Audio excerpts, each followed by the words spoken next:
Alright, one of the most annoying things when you start your car in the morning and it starts beeping at you for the seatbelt thing, you don't even have it in drive yet, and you just wish you could get rid of it. Of course you can't, it's a safety feature. But if you work on a car and you're not driving it anywhere, you just have to occasionally turn the ignition on. So I guess here's the fix for it.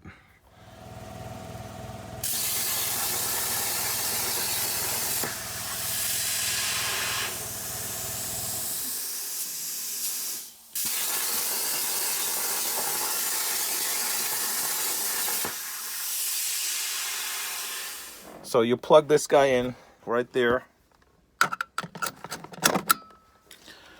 Now get your key.